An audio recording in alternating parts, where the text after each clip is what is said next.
जादुई विशाल गाय घर। मंगलपुरी राज्य में मंगल नाम का राजा राज करता था। मंगल बहुत ही नेक और दयालु राजा था, पर मंगल का छोटा भाई अंजीर बहुत ही दुष्ट था। अंजीर सारा राजपाट मंगल से हथियाना चाहता था। जब मंगल का बेटा पृथ्वी हुआ, तब से अंजीर और भी चिढ़ने लगा। अरे अब इसका बेटा हो गया, अब इसे सारा राजपाट मिल जाएगा। अब मैं इस मंगल को ही मारकर सारा राजपाट छीन लूंगा। मैं इस मंगल को जान से मार दूंगा। ऐसा कहकर एक दिन अंजीर ने मंगल और उसकी बीवी को मार दिया और पृथ्वी को महल से बाहर निकालकर राज्य में खुद राज करने लगा। पृथ्वी राज्य में जहाँ जगह मिलती, चबूतरे के पास, मंदिर के पास, वहीं सो जाया करता था और जो भी मंदिर से उसे प्रसाद मिलता उसे खाकर अपना जीवन जीता था। पृथ्वी को जानवरों से बड़ा लगाव था।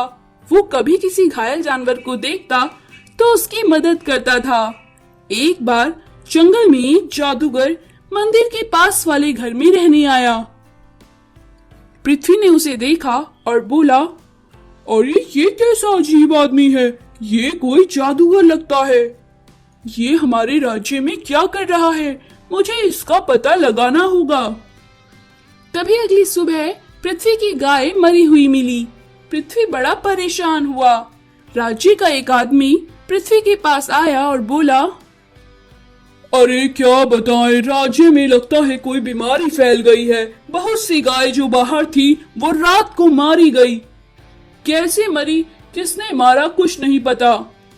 पृथ्वी बोला, कल मैंने अपनी पड़ोस में एक अजीब से जादूगर को देखा था, क्या पता ये उसकी करतूत हो। फिर पृथ्वी जादूगर का पीछा करने लगा। उसने देखा जादूगर एक जंगल में एक जादुई दरवाजे के अंदर घुसा। ये देखकर पृथ्वी को बड़ा आश्चर्य हुआ। पृथ्वी बोला, ये कैसा दरवाजा है, अगर मुझे अपने राज्य की गाय को बचाना है तो मुझे इस दरवाजे के अंदर जाना ही होगा। ऐसा कहकर पृथ्वी उस दरवाजे के अंदर जादूगर के पीछे चला गया।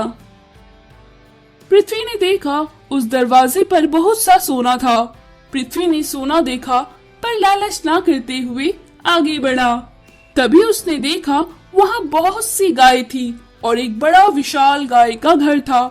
पृथ्वी उस घर के अंदर घुसा, तभी वहाँ एक सुनहरी गाय प्रकट हुई और बोली, आओ पृथ्वी, लगता है तुम एक ईमानदार लड़के हो, तभी तुम मेरे इस गाय घर तक पहुँच सके।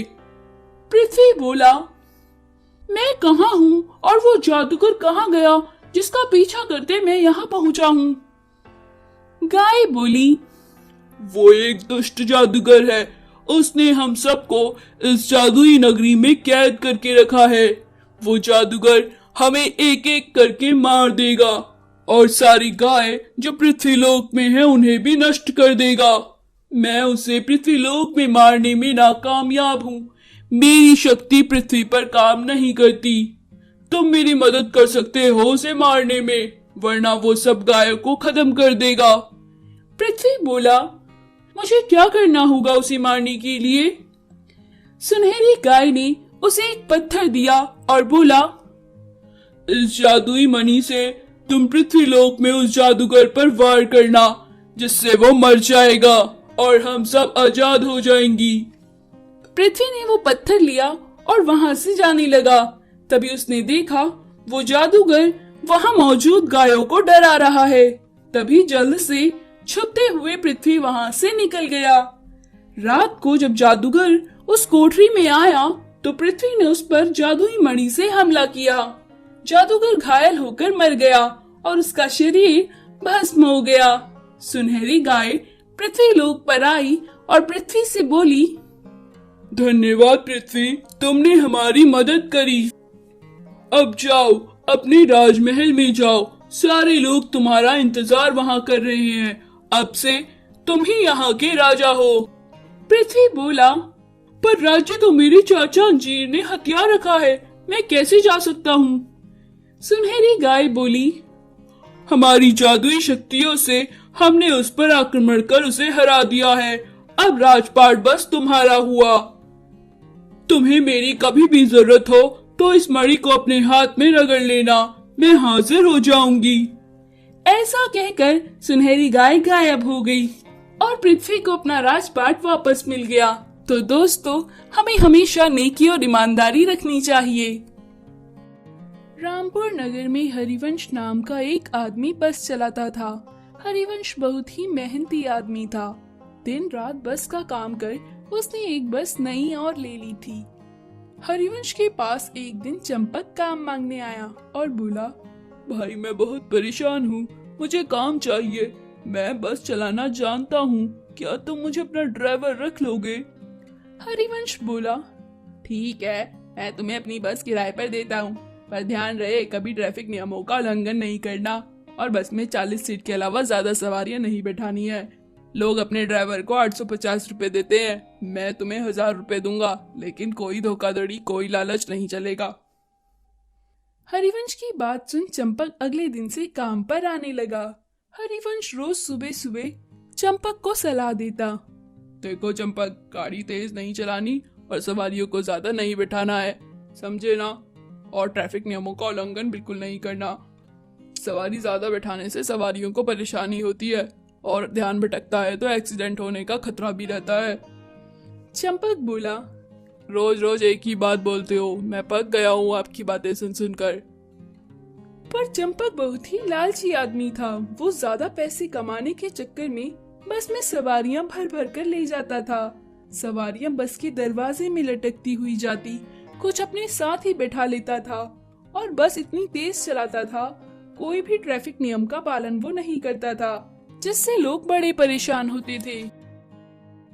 एक दिन हरिवंश की बीवी हरिवंश से बोली, सुनो जी, बाबूजी की आंखों का ऑपरेशन करवाना है, 1 लाख रुपए से ज्यादा का खर्चा आएगा, आपके पास है क्या इतने रुपए? हरिवंश बोला, इतना पैसा एक साथ होना तो मुश्किल है, लेकिन अभी नगर में दिवाली का मेला होगा, बाहर से बहुत से लोग आएंगे, मैं मेहनत करके दिन रात बस चलाऊंगा और चंपक को भी मेहनत करने के लिए बोलूंगा और 1 हफ्ते में मैं बहुत पैसे कमा लूंगा। हरिवंश अगले दिन चंपक से बोला, चंपक, कल से मेला है, तुम्हें ज्यादा चक्कर लगाने पड़ेंगे गाड़ी के और ज्यादा मुनाफा कमा कर देना होगा, मुझे पैसों की सख्त जरूरत है। चंपक बोला, मैं कल से काम पर नहीं आऊंगा, मैंने अपने लिए किसी से किराए पर बस ली है, 1 हफ्ते तक मैं उस बस को चलाऊंगा और बहुत से पैसे कमाऊंगा और फिर नई बस खरीद लूंगा, मेरे पास मेरी खुद की बस होगी। चंपक की बात सुन हरिवंश बोला, अरे चंपक, ये गलत है, जरूरत के समय मैंने तुम्हें काम दिया, जहाँ सारे लोग अपने ड्राइवर को 850 देते हैं, मैंने तुम्हें 1000 रुपए दिए, अब मुझे तुम्हारी जरूरत है, तुम ऐसा कह रहे हो? चंपक बोला, जहाँ पैसा होगा मैं वही करूंगा, अपनी बस चलाने में मुझे ज्यादा मुनाफा है, मैं जा रहा हूँ। ऐसा कहकर वो वहाँ से चला गया। हरिवंश अपनी गाड़ी अपने दोस्त पिंकू के पास सर्विसिंग के लिए लेकर गया। उसने पिंकू को सारी बात बताई। पिंकू बोला, तू अपनी गाड़ी कल सुबह लेकर जाना, मैं कल सुबह तक कुछ इंतजाम करता हूँ। पिंकू ने हरिवंश की बस को डबल डेकर वाली बस बना दिया।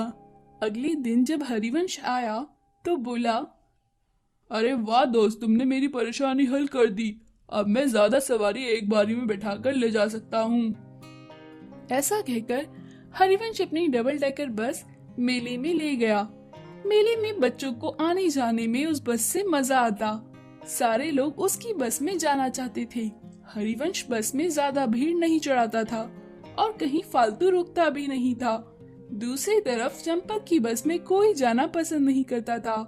चंपक ज्यादा सवारी बिठाने के चक्कर में बहुत देर तक गाड़ी को खड़ा रखता था और जब चलाता तो बहुत तेज गाड़ी चलाता था, जिससे उसकी बस में कोई जाना पसंद नहीं करता। 1 हफ्ते तक हरिवंश ने मेहनत से काम किया और खूब मुनाफा कमाया, जबकि चंपक की कुछ कमाई नहीं हुई। चंपक दोबारा काम मांगने हरिवंश के पास गया और रोता हुआ बोला, मुझे माफ कर दो, मैंने धोखा किया है, अब मैं ऐसा नहीं करूँगा, मुझे दोबारा काम चाहिए, मुझे काम की जरूरत है। हरिवंश बोला, कोई नहीं, अब से तुम मेहनत से काम करना, बस में भीड़ को नहीं बिठाना है और बस तेज नहीं चलानी है, ट्रैफिक नियमों का पालन करना होगा, मैं सब जानता हूँ तुम किस तरह गाड़ी चलाते थे। चंपक बोला। जी भाई जी, अब से मैं ऐसा ही करूँगा। फिर दोनों बस चलाते हुए चले गए।